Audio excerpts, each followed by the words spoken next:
In 32 years of studying nuclear weapons and the alliances built around them, I have encountered every scenario that serious strategic analysts have modeled for how American nuclear weapons deployed in allied nations could become a crisis. Russian seizure, terrorist capture, accidental detonation, host nation government collapse. Every scenario, every one of them involved an adversary or a catastrophe.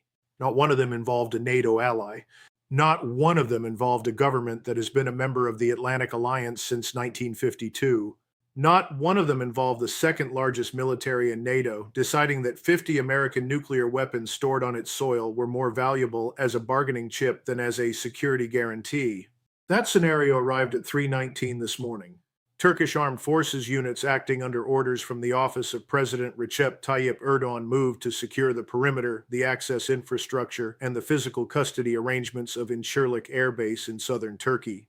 Incirlik Air Base, where the United States has maintained a forward deployment of approximately 50 B-61 nuclear gravity bombs since the 1960s under the NATO nuclear sharing arrangement. The Turkish units did not attack the American personnel at the base. They did not attempt to access the weapons storage vaults, the hardened underground facilities whose combination locks and permissive action links require American codes that Turkish forces do not possess. They did not need to.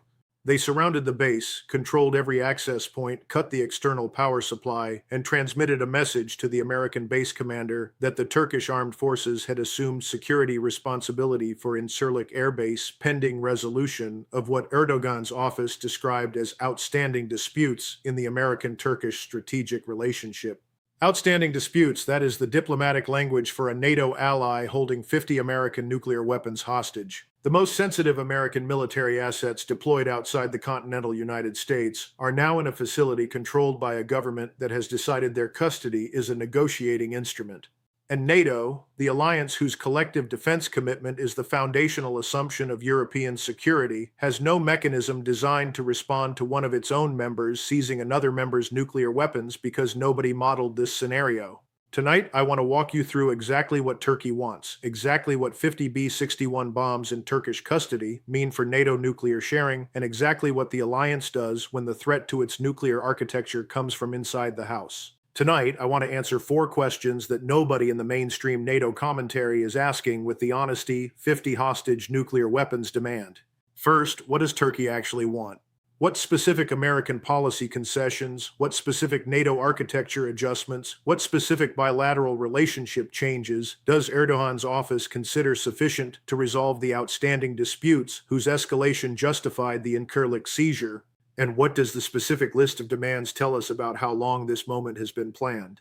Second, what does Turkish custody of Incirlik mean for the B-61 bombs physically? Walk me through the permissive action links, the environmental sensing devices, the use control systems that prevent unauthorized detonation, and explain why the weapons are secure from Turkish use while simultaneously being unavailable for American use or extraction. Third, what are NATO's actual response options? Walk me through every mechanism the alliance possesses for responding to a member state action that violates alliance obligations and explain why each mechanism is either too slow, too destructive of the alliance itself, or too dependent on Turkish cooperation to be effective against a government that has already calculated those limitations into its action. And fourth, what does the Incirlik seizure reveal about the broader fracturing of NATO coherence that this series has been documenting? And what does the specific combination of Turkish action, American nuclear custody loss, and NATO institutional paralysis tell us about the alliance's ability to function as a collective defense organization under the strategic pressure this conflict has generated? Stay with me because the answers describe a NATO crisis whose implications for every American nuclear commitment in Europe extend far beyond the 50 weapons at Incirlik. If you came here for the analysis that takes a NATO ally holding American nuclear weapons hostage as seriously as the alliance's foundational assumptions demand, subscribe now. Hit like. Share this with anyone who assumed NATO's nuclear sharing arrangements were protected by the alliance itself. Leave your assessment in the comments. I read everyone. Now, let us get into this completely. Let me start with Turkey's demands because understanding what Erdogan wants from the Incirlik seizure is understanding the strategic calculation that made seizing 50 American nuclear weapons rational from a Turkish perspective. The demands transmitted through diplomatic channels in the hours following the seizure are specific, detailed, and reflect a level of preparation that distinguishes them from improvised crisis demands. These demands were written before the seizure. The seizure was executed to deliver them with maximum leverage. Let me walk through what Turkey wants. Demand 1, Kurdish policy reversal.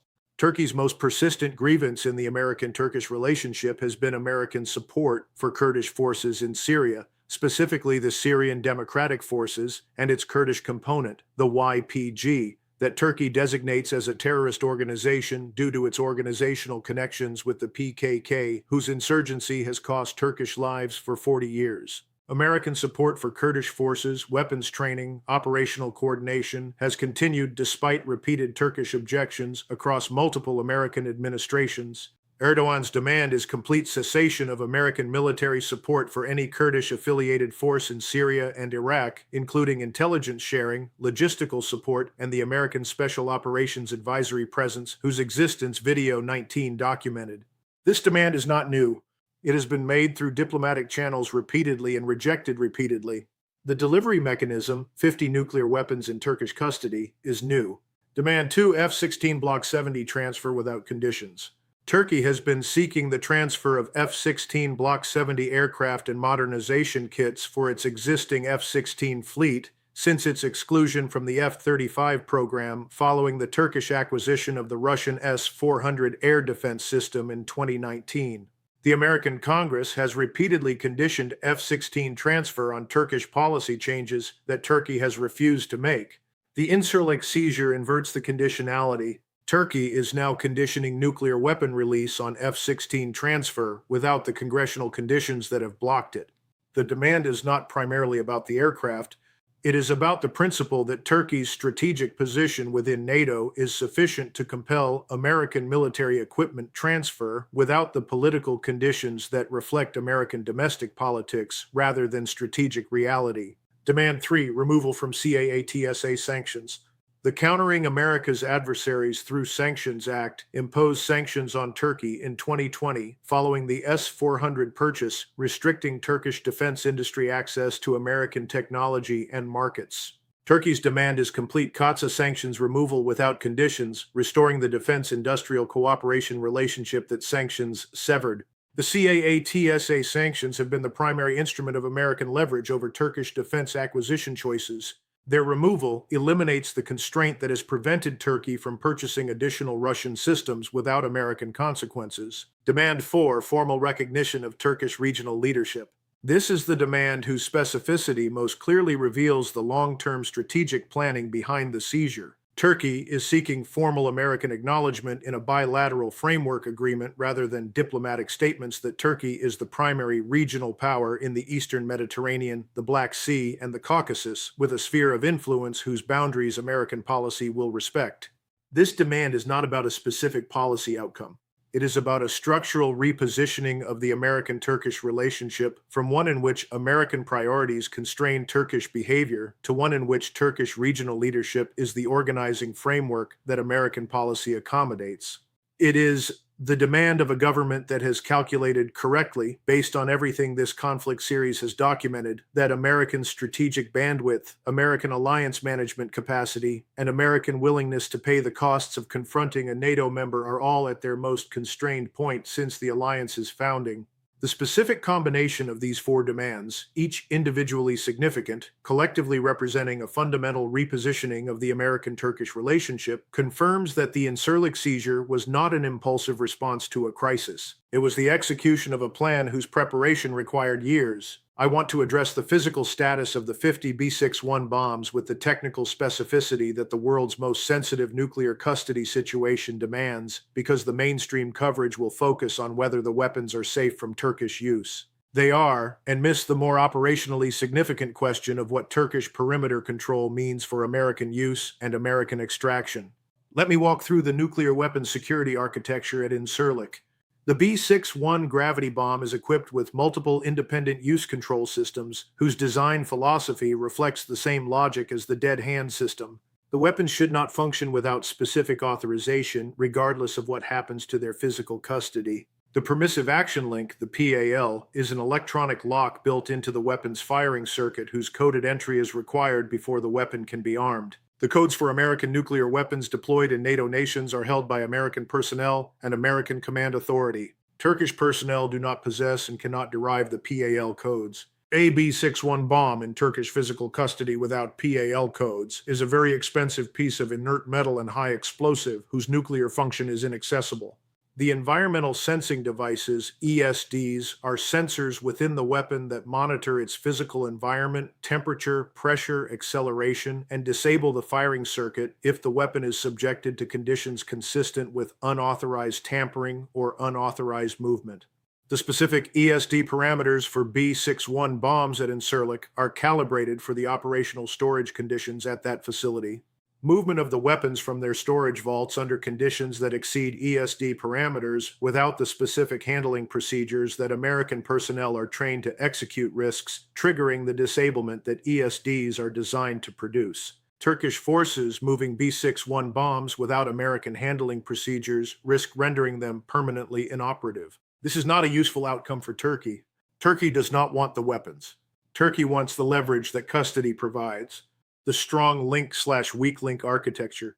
American nuclear weapons are designed with what nuclear engineers call a strong link/weak link architecture, a design philosophy that ensures the weapon is highly resistant to unauthorized detonation under any conditions while remaining susceptible to deliberate destruction to prevent capture. The weak link components, the parts of the weapon specifically designed to be easily destroyed, allow American personnel to render the weapons permanently inoperable if capture is imminent.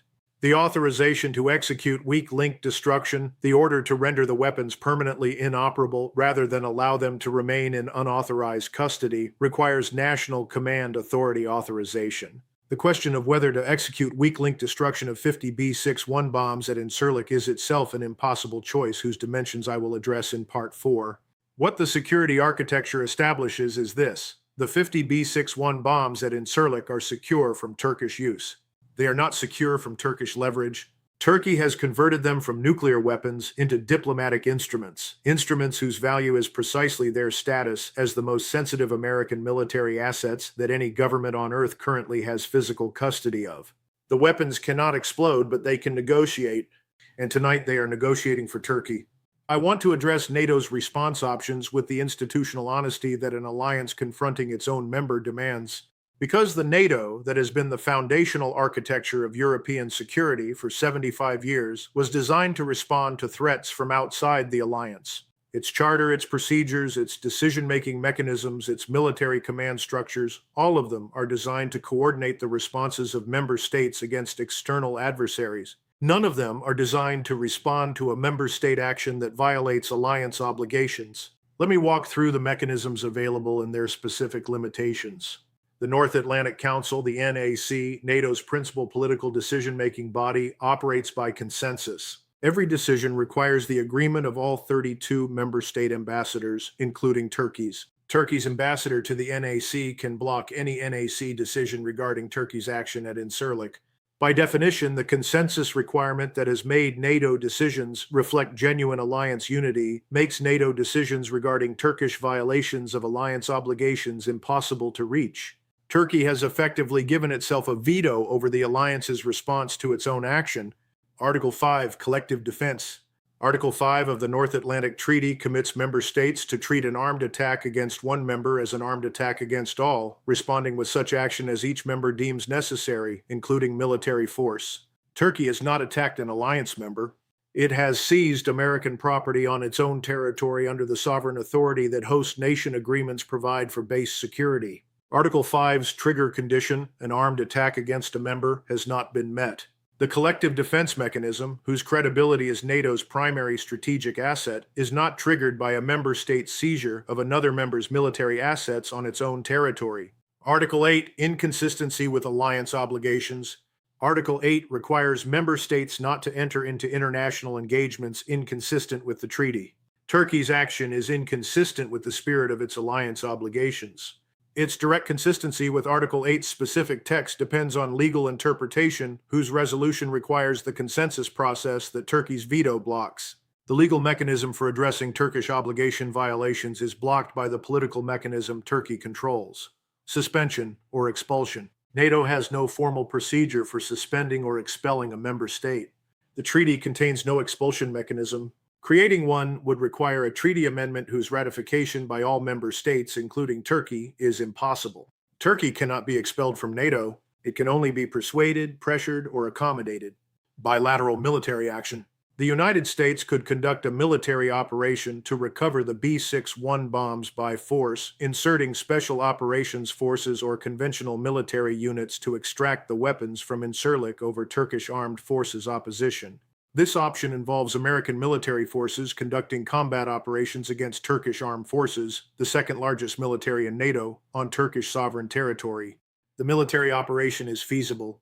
Its consequences are the permanent destruction of the NATO alliance. An America that conducts combat operations against a NATO member to recover nuclear weapons has demonstrated that alliance membership does not protect against American military action. Every NATO member updates its security calculation in the same direction simultaneously. The recovery option recovers 50 weapons. It destroys the alliance structure that gives those weapons their strategic meaning.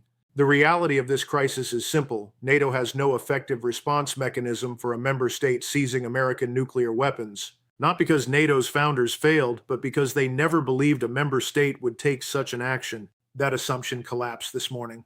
The Incirlik seizure created three impossible choices for the American president. First, meet Turkey's demands or lose the weapons.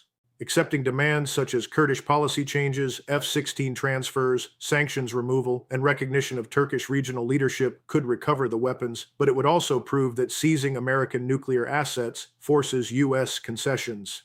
Refusing those demands preserves the principle but leaves 50 B-61 bombs under Turkish control indefinitely. Second, recover the weapons by force or accept permanent loss. A military extraction operation could retrieve the bombs, but it would likely fracture NATO permanently and normalize military action between alliance members. Accepting the loss avoids direct conflict, but leaves American nuclear weapons under the control of a government pursuing an increasingly independent foreign policy. Third, destroy the weapons remotely or allow Turkey to keep the leverage. Disabling the bombs removes Turkey's bargaining power but permanently eliminates 50 nuclear weapons that cannot quickly be replaced because production and rare earth supply chains remain heavily constrained. The weapons could be destroyed, but the reduction to the American arsenal would come during maximum global strategic pressure. Each option worsens the other two. That is the decision structure now facing Washington. This is no longer a crisis with a clean resolution. Every outcome permanently changes the balance of American power in Europe. For Turkey, the seizure achieved a long-term strategic goal. Ankara transformed its geography and NATO importance into direct leverage over Washington. Turkey has always depended on American security guarantees, but the United States also depends on Turkey's location, Black Sea access, Bosporus control, and borders with Russia, Iran, Iraq, and Syria. By placing 50 American nuclear weapons at the center of the crisis, Turkey demonstrated that its geographic importance can force American concessions. For Russia, this is the NATO fracture it has pursued throughout the conflict, achieved not through direct attack, but through the actions of a NATO member itself. Moscow created the strategic pressure that pushed Ankara to value leverage over alliance obligations. The alliance divisions already visible through recalled German aircraft, repositioned Polish armor, and elevated French nuclear alerts have now reached their institutional consequence. A NATO member seized American nuclear weapons. In Beijing, the seizure is viewed as a major Taiwan contingency signal. If a NATO ally can challenge American nuclear control without a decisive alliance response, Chinese planners will question how reliable American commitments remain under maximum pressure. The conclusion is clear. U.S. security guarantees are real, but their effectiveness depends entirely on the strategic conditions surrounding them. Across London, Paris, Berlin, Warsaw, Vilnius, and Tallinn, governments are now conducting the most serious reassessment of NATO since its founding. The issue is not only Turkey's actions, but the discovery that NATO lacks a mechanism to respond when a member violates alliance obligations. For decades, Article 5 relied on the belief that NATO would remain functional during severe internal crises. Turkey's seizure of American nuclear weapons became the greatest test of that belief. The result, paralysis, blocked consensus, and no workable enforcement system, expose the alliance's structural limits. Strong alliances survive because they can manage disputes before they become destructive. NATO previously managed crises involving France, Greece, Turkey, and Iraq because those conflicts stayed within limits the alliance could absorb. This crisis moved beyond those limits. A NATO member with veto authority seized American nuclear weapons, creating three impossible choices with no adequate solution. The global message is unavoidable. A NATO host nation can force American concessions because the alternatives may be even more dangerous. The deeper issue is not only the weapons. If a member state can violate collective defense principles without a meaningful response, then what exactly does NATO protect? Collective security depends not only on defending against external threats, but also on the belief that alliance membership restrains dangerous behavior from within. That belief has now been severely damaged. The most important thing seized may not have been 50 nuclear weapons. It may have been the assumption that NATO membership both protects and restrains its members. Without that principle, the alliance becomes something fundamentally different from what it was for generations.